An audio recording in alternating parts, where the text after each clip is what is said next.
Hey, welcome in, everyone. Happy National AI Literacy Day, and welcome to our very first webinar in our professional development webinar series. Before we start with our presentation, just want to give a quick thank you to our partners on the National AI Literacy Day Steering Committee, EdSafe AI, AI EDU, the Tech Interactive, and Common Sense Media. Also, a thank you to our corporate sponsors on the screen here. Without all of these organizations, we wouldn't be able to put on such an impactful event this year. Throughout the day, we'll be hosting several professional development webinars. So the full schedule is on the screen here. Feel free to take a quick screenshot, but if you don't capture it here, you can head on over to ailiteracyday.org and the full schedule is there. So without further ado, I'm going to pass it on over to get started with our first webinar. Thank you so much, Andrea. Good morning, everyone. My name is Jessica Duff. I am excited to welcome the Red Wing Public School District with us this morning to get started with the first webinar of the day. Like Andrea said, as you are joining, if you will drop in the chat your name and where you're joining us from this morning, that way we can see how widespread we are across the nation with our audience today. Also, if you have any questions, feel free to drop them in the Q&A portion of the Zoom, and we will do our best to get to as many of those at the end of the session. And if we don't get to any of your questions, no worries. We'll be able to pass those along to our esteemed panelists to answer questions upon conclusion of the webinar. All right. So as Andrea mentioned, this opportunity here is the first of several webinars that we have going on for National AI Literacy Day. AI literacy essentially is the ability to understand, utilize, and critically evaluate all of our AI systems. And with this webinar in particular, and all of our webinars today, our ultimate goal is to learn how one school district is empowering students to use AI with integrity and purpose, with that underlying goal that we have across all of our AI literacy webinars today is really evaluating AI and how it's used to help our students grow in an AI world. Looking ahead to our agenda for today, we're going to hear a little bit about Red Wing Public Schools and exactly where they are and what they're doing in the Minnesota area. And we'll have a little fireside chat. We don't have a fire, actually, but we do have a beautiful mural there behind our two panelists. We'll be with Superintendent Joshik and High School Principal Mr. Fuchs. And then again, a few Q&A that we can hopefully get to at the end of our session. As I mentioned, we have these two panelists, so let's do a little bit of an introduction. Our first guest brings a truly unique experience and perspective to the superintendent office. Bob Joshik has led Red Wing Public Schools for the past 2 years, but his journey to leadership also includes time as a classroom teacher, a business owner, and even a farmer. That diverse background fuels his role as a mentor and someone who is tirelessly focused on helping every student reach their full potential. Mr. Joshik is the first to tell you, while there's so much positive momentum at Red Wing Public Schools, there's still vital work to be done to deliver education to the students. We are so happy to have you here, Superintendent Joshik. Thank you for joining us. And joining him is the leader whose career has taken him from coast to coast and settled in the Midwest. Joshua Fuchs is the principal of Red Wing High School. He brings a wealth of experience from district and school leadership from roles spanning from New York to California.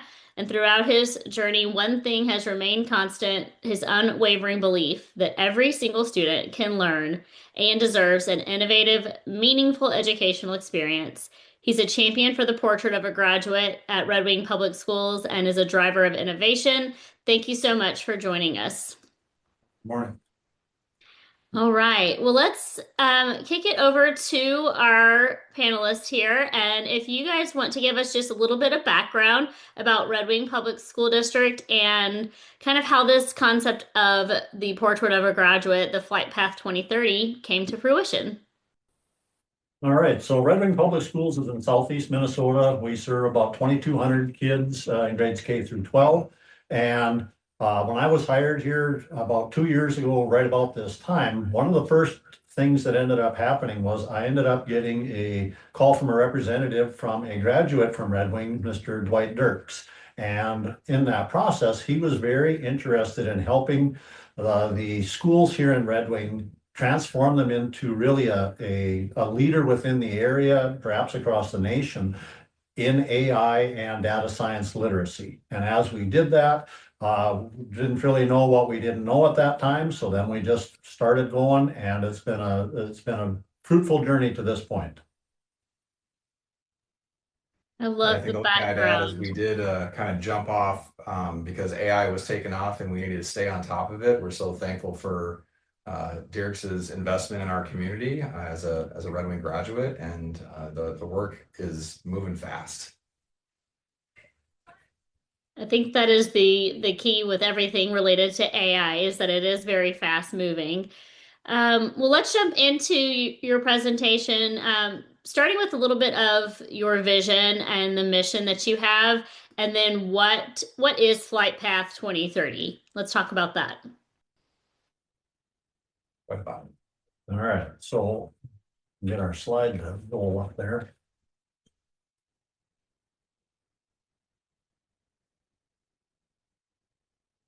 There we go. So first thing, this is our vision and our mission statement. So as we go through those, it's always very important that we lean back into those. So we want to make sure that we're always keying on those. So the things we wanted to make sure through this is we want to talk about innovation, community relationships, and discovery for every single learner. So those are kind of our key points as we got moving forward into this. So Flight Paths 2030. So with Flight Paths, we want to transform Red Wing into the center of excellence. Again, not only for the community of Red Wing, but for Minnesota, for perhaps even a greater portrait there. So as we did that, we wanted to make sure that we had truly a vision for what we wanted. So in order to do that, we created a portrait of a graduate. That is our key piece. That's the one that we're always going to look for. So we're always going to be looking for what comes next there. So within the portrait of a graduate, these are the key pieces. Personally, the one that I hang my hat on the most is being a critical thinker and problem solver, because as AI comes into everything that we do, and too often people don't even realize just how pervasive it is into all of the systems that are already in existence. We want to make sure that our students in particular are prepared for the world that is not only coming, but the one that's already here. So within that portrait of a graduate, those are the key pieces. So we've got critical thinker and problem solvers. They want to be collaborative. They have to be community connected, because if they are not, we can't just live in a bubble. They have to be an effective communicator. We want them to be resilient, because life is not easy. And when things start to go a little bit sideways, how are we going to bounce back? And then we want them to be AI ready and technologically literate. So that includes the data science piece that we're really working heavily upon as well. At what point did you all decide that AI needed to be woven into this portrait and not just an elective course? Probably last year. So in the 24-25 school year, we as a leadership team did talk about AI and the need to start working on it now and not really wait. The conversations that Superintendent Josh referenced were already kind of taking place, but nothing was formalized yet. But we went ahead and moved forward with some early learning around AI literacy skills for our staff, realizing that we didn't have time to wait on this. And that goes back to me and my portrait of a graduate sticks out to me as collaborative, inclusive leader. I work really hard to make sure that we're trying to gather in voice from our teachers, like what's coming up for people, what are some of the barriers that exist, and how could this new technology help us? Excellent. And I know it started being integrated into curriculum. Let's dive into what you have on the next slide here about this computing education. So with this, so AI computing education, we call it ACE. So it has to be we want to make sure that it was a framework. And on this, because you can't just throw something out there without building a system first. So there's three universal pieces. The computational thinking is exceedingly important, data fluency, and then the one again that gets the most attention is the responsible use of AI. And we have to do that for every subject for all of our learners. And too frequently, what ends up happening is the focus ends up being on your STEM areas, computer science, mathematics, science, and we've got to put this into all of our systems for all of our students because it impacts all of their lives. That's So a for me, what that meant, I already had great an point. operating instructional leadership team here, and many of those members ended up being on the team that forms ACE as well. And like, what does this work mean for us as a school building and beginning to model it for like a district-wide decision-making piece? So like going back to being an innovative and inclusive leader, those members were the ones that sat down and began to unpack this theory of action that was provided to us by our investors and helped us shape up like what this means for us in our community because no two communities are the same. And so we have a team here that is driving this work and helping to make decisions on it that meets on a pretty regular basis while interweaving it with all the other priorities that exist in K-12 education. And in addition to this, right now, our focus tends to be a little bit more at the high school level as we've begun, but this is going to work its way down into the system.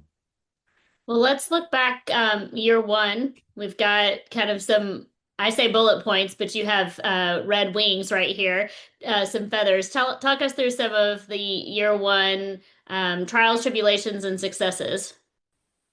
So with this, I mean, there, again, a lot of work in Minnesota. There really was not any policies that we had in place for AI. So we worked to develop a policy. Minnesota has since put out a sample policy that is making its way kind of around the state, but we needed to get going on that right away. We also needed to, again, have systems in place, and we called our ACE Hub, that's our instructional leads, because we have to have input from all of our staff in order to help this be successful.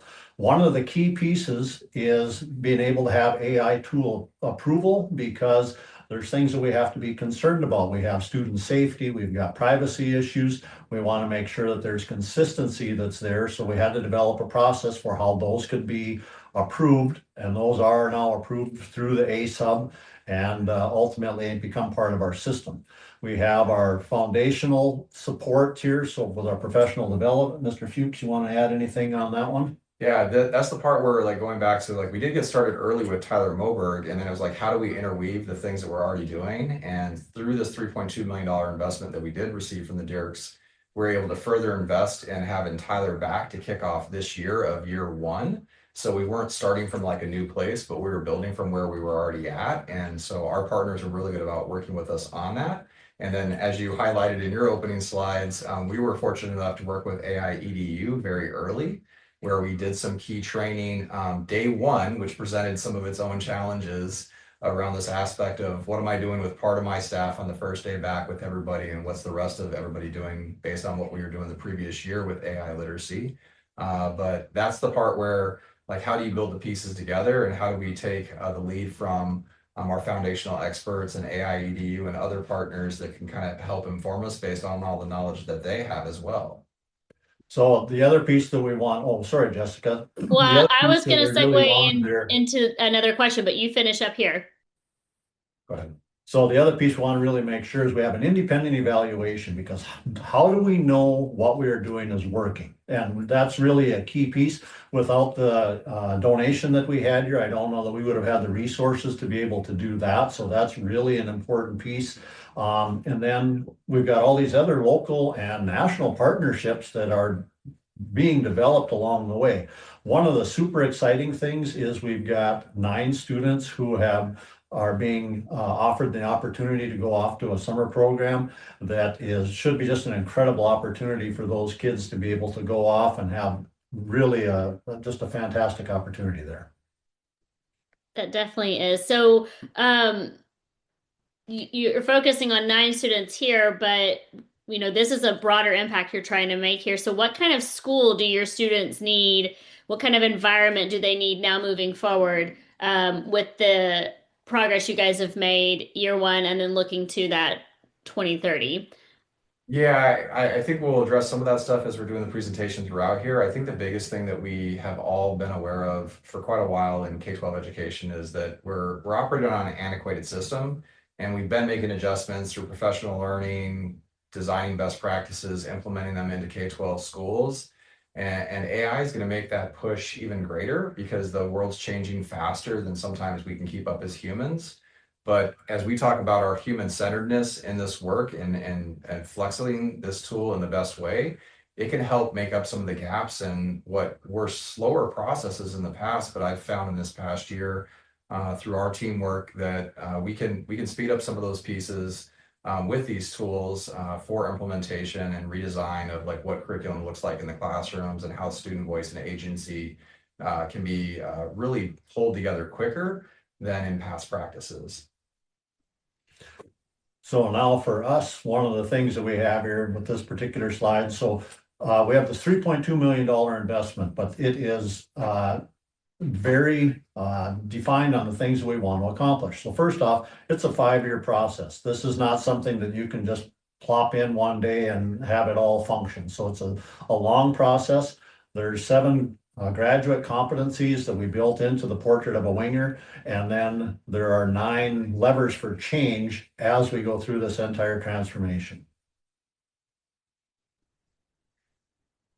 All right. So we have our donors up here. So Dwight and Deanne Dirks are the proud donors of the investment into our school district, and we're so incredibly thankful for that. Laura Schmidt, we meet with on a regular basis. She's been very key and instrumental in helping us stay on track and guiding us towards things like AI EDU. I don't know that we would have identified them as a consultant to work with for our training of our staff and kind of helping us unpack where we're already at. Northern Lights Collaborative is through the University of Minnesota. They've been able to fill gaps in some of the pieces for us where we've not been able to hire sometimes for some of the pieces that we need. AIEDU came in twice so far with us and continue to kind of help us in small pieces. My staff are actually right now in the midst of doing some training around the data science for everyone and Data Spire. And then as Bob mentioned, we have a principal investigator that really is helping us do the self-assessment on like where are we making adequate progress, what are some of the gaps in what we're doing, so that we're also going through this like continuous cycle of moving the project forward in a good way, because it is a 5-year investment. It's not a lifelong investment. We have to invest in ourselves so that when the 5 years is up, we're in a good place to take on this work and be able to realize the knowledge for ourselves moving forward. Definitely. At what moment did you all realize that your school had changed and you kind of had to redirect this portrait of a graduate and integrate AI more fully across the school? I mean, I think there's a couple different places there. So like from my perspective as a principal, like we are already seeing AI in various ways showing up in the school, and we had no kind of guardrails about it. So it just became like staff talk. And so I think that's what led to some of the early conversations with Superintendent Joshik about like, hey, this is going on and we need to kind of address this. Like, what's our next step as a team? And for myself, I was initially very, very intrigued. The very first time when AI first popped on the scene back in 22 or 23, November, whatever year that was, it was like, boy, this is the whole new frontier, and we've got to be ahead of this. So this is an example of what that moment kind of looked like. Right. Snap math for those of the world that out there that know what this is. In old systems, our students were able to leave the classroom with the Chromebook, go to a testing room, take a test, but there's so much technology out there that can be misused, and we weren't spending time doing what we're supposed to do. We're educating the whole child, we're instilling positive values in them. And so we began to realize that there was just some things that don't make sense. How's a kid finishing a test in 7 seconds type thing? So I think that goes back to like where we were the year before we started in on this project this year and started the conversations, and that like we have a responsibility to do more and be positive with our students. We've got a great question in the chat that kind of segues into your next few slides about how you integrated this into your curriculum and courses. The next slide, you will specifically talk about updating your AI assessment scale. What did this process look like? Yeah, so with $3.2 million investments, I came back from summer vacation. I had taken about a month off, and Bob said, "Hey, I need to talk to you." And it all happened really fast. But I will say that this investment fit perfectly in with what we were already kind of doing. The previous year, my staff was focusing on some Minnesota policies, in particular called the READ Act. So we're already doing some literacy work. And as I mentioned, we were working with Tyler Moberg to do some AI literacy training for ourselves. And that was my way of providing professional learning to my staff, utilizing and flexing AI literacy to help with our reading literacy intervention work as tier one interventions into our classroom. So we got here and we quickly realized, oh, we don't have time to necessarily sit around and think about this, like what's already out there. I'm sure many people are familiar with the scale here, the Fierzi scale. So this is one of the things that like quickly I brought to my team, my staff. We talked about it, brought it to Bob and said, this is what I feel like we're going to start with as a high school. So from day one, I think about a week before school started, we had to get this into our supplemental student handbook that we have for just us as a high school in addition to the school district one. But we had put this in kind of in the spring as a piece, but it became much more important and relevant once the $3.2 million investment happened. And it became immediately apparent that there was no way that we can ban this and not expect our students to find workarounds and different things. So what are we going to do to help kids understand and help build the people so they can use the tools appropriately? So it's not a technology initiative. Like we are really trying to focus on the student and the human being and like who they are. And so like we're constantly talking about like values with our students and like what this means. And we know that as staff, we as adults can get hung up on some of the old practices and the old ways. And so messaging that this was not a technology initiative was like really, really important in our leadership decisions so that we could start shifting the culture around this work. So we sit on Dakota land here in Minnesota. So Wokshape is a value from the Dakota people, and it has to do with wisdom. And so for me personally, putting the practice of the value of wisdom into our students was something that I started thinking about like last year and collaborating with my instructional leadership team around. Because there's already a lot of knowledge that exists in the world. There's a lot of abilities that exist. There's a lot of teachings that exist. And so like, how do we recognize these values and uplift them for our students? And what does that mean for an AI literate school or an AI literate student or an AI literate staff member or community member? I like that. Talk So about how that kind of implemented this decision-making process. I know you've got this kind of defines your four pivotal moments of that decision-making. What did that look like? So, I mean, going to wisdom, it was organic. Like, it was a very organic piece. I think that building from Tyler Moberg was an essential piece. He helped us be really ready for AI EDU in a way, and they could actually go deeper with us and adjust with us from where we were already at. They do a really good job of just being formative of where staff are at and making sure that we're doing the best for them. And then, as things evolved, I think that like our conversations told us the directions that we needed to go, but we also had to be brave about some of our decisions because we did do some things that I hadn't heard other colleagues do before. Bob gets a little used to me around that one. So I'll let Bob speak to that portion. So every once in a while, there's an idea that comes rolling out of this office that makes me scratch my head a little bit, but ultimately it's worked out terrific. So on October 31st, Halloween of all days, we had a student professional learning day, and it exceeded my expectations by a ton. Yeah, and I gotta say, like, so we did our PD with AI EDU back in August with a handful of staff. The rest of them got PD about, oh man, 3 weeks before this, I think. And this is one of those moments where I was a little nervous, but I had enough telltale signs of how collaborative my staff was, and that this was going to be a big push, and it'd be a little difficult, and there'd be some tough conversations, but they're amazing, and I knew they could do it. And we, in about 3 weeks or less, put together, as Bob said, an all-day professional learning day for every single student in our building, 8 through 12. And it was on Halloween on a Friday. And they got into 4 big buckets around AI literacy, and the staff developed all of the content through learning side by side with AI EDU, who helped us do a professional development that focused on the development of lessons based on these ideas. And this is where this isn't Bob, this isn't me leading, this is our staff leading. They did all of this work and they did an amazing job. And as you can see, our students were really engaged throughout the entire day of digging into these 4 big buckets, just to give them a foundational understanding of like what AI literacy is. And what do we know? We know that when we teach, we also learn alongside our students. And so this was quite the day. It was really exciting, and it did go really, really well thanks to our staff. You know you have a good topic if you are engaging people on a Friday with that intense conversation.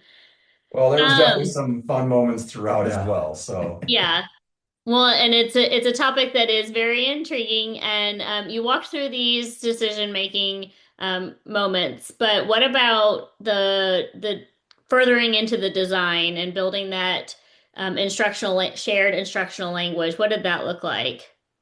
yeah, so I have an instructional leadership team that meets on a very regular basis. So they already met every week, but many of them ended up on a ACE hub. So when you talk about us having to adjust in real time with this work, it got to a point where I, as a principal, have all these things that I'm responsible for leading, including this in my own building. This is a district-wide initiative as well, though. And so adjustments in real time were that most of the members of my instructional leadership team ended up on ACE Hub, but ACE Hub also had additional members because this is a district-wide initiative, like IT members, members from other buildings. And so there was a moment where Bob and I sat down, and he took on the role of leading ACE Hub more directly than it had been in the past, which gave me the time to really focus on like, what does this mean for me as an instructional leader? And I'm only taking care of the instructional pieces in my building, so that we can actually move our staff and not become static around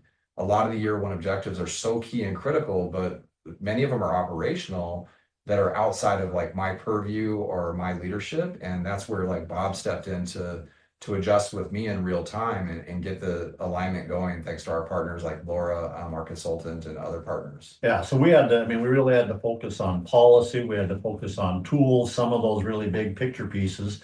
And as Mr. Fuchs stated, he's got a lot of stuff going on, just taking care of the regular learning that happens within our school day and for our staff. So as a collaborative effort, that really has seemed to work out well. So I have an instructional leadership team. They're in both spaces. I'm a part of the ACE Hub still as well, so I'm still there listening in. And then once I was able to offload some of those pieces that Bob could take care of from a district lens, I was able to really focus in on, okay, what are we going to do next? Everyone's familiar with professional learning committees. They're probably familiar with small learning communities. This is an offshoot of that in my mind. I was very intentional about this need to like, how do we further the learning, but also put it in a space where like they could control wherever they're at with that learning. And we redesigned some teams and gave dedicated time to it, which is our small learning teams. I think that's been like one of the most critical pieces. But as we look at like the theory of change and the other areas in which our staff might need development, things like DataSpire coming in to train around data literacy, they're getting their second training on that here right now, as a matter of fact. So those are the parts where like there are these pivotal moments where we have to make decisions in real time and adjust, and not like fall back into like old habits, old ways. That's the easiest thing to do with our mental mindsets. And the other thing that I feel is really critical is there's a fine line between pushing too hard and not pushing hard enough. And being able to balance that sometimes ends up being a little bit tricky because you don't want to lose people along the way. I'm sure that is a constant balancing act for sure. You talked about the literacy framework that the AI literacy framework that you have developed, but you had like 4 buckets that you kind of built each one in. Can you talk about those 4 different quadrants? Yeah, so we spent a lot of time in our instructional leadership team / ACE Hub because they were kind of meeting simultaneously for a while. we walked away from analyzing the portrait of a graduate, having those discussions, that these were the areas that our staff chose to lean into. Like they felt like these are the areas that they wanted to spend time in. The teams were organized in grade level teams, and so they had cross-curricular in each of the teams, and were able to like design what this looked like and how did it scaffold up between the grade levels. One of the things that you'll see later is that we also did design a new 8th grade course this past year, different than what the past advisory class necessarily would be, to having things like values taught, things around AI literacy early taught, things like restorative practices taught.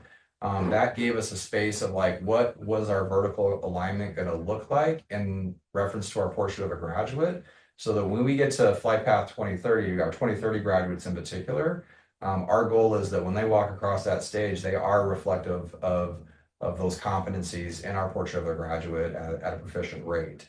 And so we designed these 4 buckets, and then the staff had each of these as responsibilities that they taught to their grade level on that professional learning day. And the kids went through all 4 of the rotations in the day, and each of them had evidence of learning as a part of the reference afterwards, where kids actually didn't even have to use AI. They're using like computational thinking to think of like what a poster design might look like related to AI literacy, so that they actually understood this before it was like the hands-on approach. Um, Well, so go ahead. go ahead. I was gonna talk about the classroom in particular, but if there was something else on those quadrants. No, I'm just moving into like how we're tying all those things together then again. Perfect. So obviously the Fiersey scale is related to our policy. So our teachers are trying to use that in the classroom as a reference of like, on this assignment, on this day, this is how much AI you can use. Like we're still learning along the way along this, and like trying to decipher the human nature in all of us is to be a little judgmental and assume that sometimes things being turned into us are not what we asked of them. Especially when we say zero AI, and what does that mean, and how do we unpack new ways of assessing. Prompt literacy, we've done a lot of intentional teaching around that. So like now we're seeing evidence of kids using that in the classrooms, teachers being very intentional around design around that. And so it's being integrated but guided by the teachers in the classroom, so that we can model it for kids, like what does this look like, and have good values around it. And then I mentioned that 8th grade student success class, and like looking at our curriculum there that we've designed over the summer, this past summer, that the teacher who's the primary teacher of it designed in relationship to what my asks were, and what does this mean for our vertical alignment in the future. I want to make sure that we do leave time because we have some great questions in the Q&A. Can Yeah, we skip ahead a couple slides and yeah, talk we've talked about about, some of this stuff already. I'm sorry, what? Yeah, we've talked about some of this stuff already. Yeah, So so yeah, so this is wanted just to kind of jump a into the reference. governance. Because I think for some folks, understanding how having a policy in place can really set the stage for a proper implementation and execution. So how did that policy come to a fruition? So with that policy, I mean, that was one that we ended up developing again, when we started working on this, there really wasn't a specific policy that was related to it. So again, we wanted to make sure we had these in place so we knew that the school board was aware of what was going on, and that realistically, there are guide rails that are in place there, but again, we want to make sure that we're transparent. And above all else, we want to make sure that we protect students from themselves, and that they make sure that they are using these new tools in an ethical and safe manner. And that's really what the key part is. Awesome. All right. Before we jump into questions, let's go through these 9 levers for change. Yeah, so these actually come from the theory of action from the Deers Foundation and from Laura Schmidt and her consultancy. And so like these are the ways that it's kind of the framework that kind of just guides us on that. So I just want people to kind of be aware and have that as a reference in the PowerPoint presentation. It's guided my thinking around what does it mean in our small learning teams, and like what are the ways in which we're trying to guide them to think about these practices, because they're all interrelated, right? Like, are we touching on student voice? Are we touching on community input? Are we touching on those pieces along the way? And I just think it is really important that like we talk about the way folks operate, like how do we make it safe, psychologically safe for staff to engage in this work, because it is challenging and we have different values around it. I mean, this is a community that values environment greatly. I'm sure there's a lot of conversations that people are aware of when it comes to Minnesota and data centers right now and what that means. And so as we're talking about all those pieces, like how do we have space to have those conversations, think about it in a positive, optimistic way? Because it is truly an amazing tool for our humankind, and yet the human connectedness is the most essential element of it as we're thinking about it. And it's interestingly enough, that was the most common feedback that we received from our students, was the concern over the environment and pieces related to the data centers. Oh, I love that. So we're trying to be soft on our people like when we're doing this, but we have had data. And so there are these feedback loops that I think are really important for people to think about. So my staff and their small learning teams do quick writes every single time they meet. The quick writes are designed with a prompt by me to submit so it stays anonymous so that it's psychologically safe for them. So they submit all their quick writes to one member of their team, and then that quick write comes into an actionable report. I'm using Notebook LM, not sponsored by anybody here, but just telling you what I'm using. Notebook LM generates a report for me that's anonymous and gives us a really good feedback loop so that we can design the next session of quick writes. Today will be the first time staff are actually submitting a Google form instead of a quick write related to where they're actually doing their own searches for their own next small learning team community conversation pieces. But that's what we're trying to do around prompt, evaluate, revise cycles constantly, and that they have true collaborative inquiry across the teams. Do you want to guide us somewhere next, Jessica, as you're thinking about time here? Well, let's jump into a couple these questions just to make sure we do address Absolutely. them. One that came in earlier in the conversation that we didn't quite touch on were what tools were ultimately approved for students through this AI process. So as we've gone through this, again, we have a rubric and a framework that we go through. So right now, our first task was to identify a large language model. And when we went through that process, we ended up settling on Google Gemini. In a large part, that was again part of the privacy and safety pieces that go along with that. So that was the one that we settled on. So that is now for teachers and students. Currently, we've got teachers that have been using ChatGPT and some of the other ones, and we're allowing them through the end of this school year to kind of transition into Gemini. But for student work right now, that's the one. And as we get into next fall, then as far as teachers, it'll be strictly Gemini. There were some other ones that were absolutely explored in that process, but we are already a Google platform school. So we use Google Classroom as our hub. And so there's so much of our work that was kind of housed around that when we began to discuss some of the really intriguing ones that are out there. Obviously, if you talk about like the four big ones that exist, they were certainly appealing. And yet at this time, like it's too big of a foundational move for us to shift over anywhere else. And Gemini met the requirements that we had because we had a rubric for how we were choosing tools as well. And that Google workspace integration is definitely a helpful key there. Another question that came in, can you share the types of activities and lessons that are being taught in 8th grade science, and maybe as well as examples for 10th grade social studies and a 2nd grade ELA? So kind of all over the place. Yeah, so I'm assuming that the people that are asking, like, how are we using AI literacy in those classrooms? In those and kind of classrooms, think yes. about those things. I'll start with the history one because I was just walking through the cafeteria about a week ago. Students were actually designing posters in their classroom for a project that they were currently working on. And the teacher had modeled a couple of prompts for the students. This was as we were early adopting into Gemini. So originally the kids were using ChatGPT, but now they're using Gemini for these pieces. And so through the process, we're actually teaching still how to like write effective prompts for like what we're looking for. And then the kids were using those prompts to kind of design outlines, find content, do more research, and think about like what this like hand-drawn poster would ultimately look like as we're doing like this art integration piece into that social studies class as well, as artifacts that the students were producing.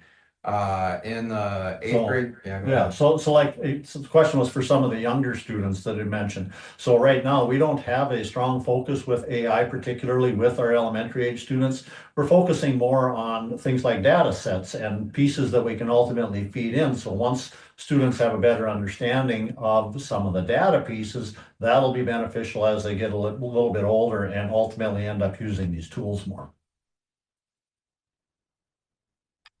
Anything else Excellent. you want to touch on there?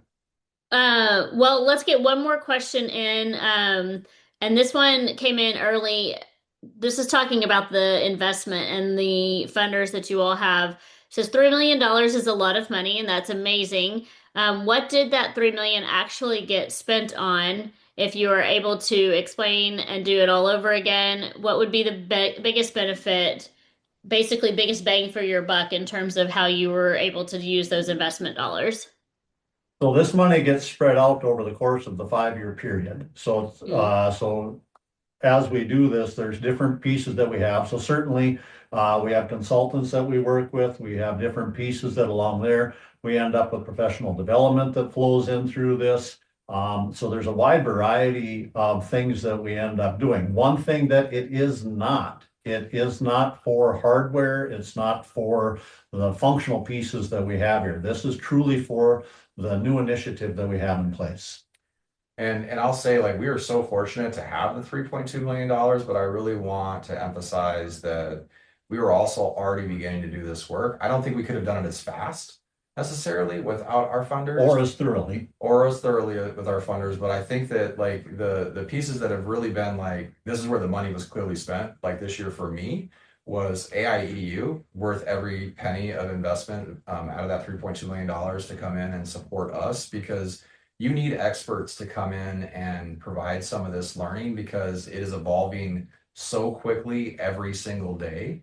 And I don't know that we're prepared as a K-12 school system to necessarily provide that at a high level when the work just changes so quickly. You know, I listen every single week, I listen to the AI and Education podcast, and I think about what everybody's doing down in Australia, who've been doing this more than a year faster than I think the US has been doing this. And so there's a lot to learn from other countries in this aspect as well. And so the professional learning is this year is where for me as a leader, that key investment has been spent and been worth it. And I'm not sure what we would have done without the $3.2 million. I would have probably been trying to call Tyler up on the cell phone and ask him questions and figure out how to do it myself. Because honestly, like that's what I had done the year before. Tyler came one time the year before. I designed an AI extension PD the next time based on my own learning. But I'm not to the level of the people that have come in to either do the AI literacy or the data literacy through this $3.2 million investment. So if you can find funders for those kind of pieces, make it happen. I think it's definitely worth it. Excellent.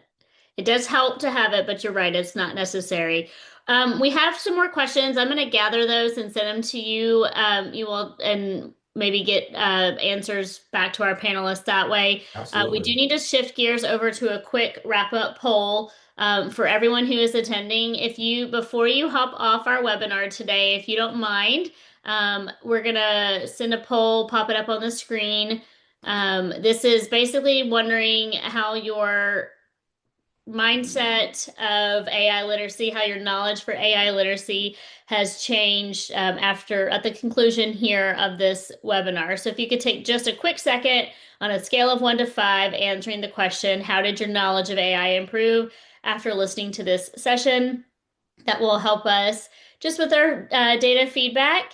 And then if you have the opportunity to join us for any additional webinars, Andrea did mention at the start of the session that we have 6. This is the first of 6 professional development webinars that we will host today. So we would love to have you join us for future conversations. And we do have contact information that we will be sending out, as well as a recording of today's webinar and these final questions that were coming in on the Q&A. We'll make sure to get those answers out to you all as well. So again, thank you all so much for joining us today. And we hope that you continue to join us throughout National AI Literacy Day. And we will see you next time. Thank you all. Thank you very much. We appreciate the opportunity.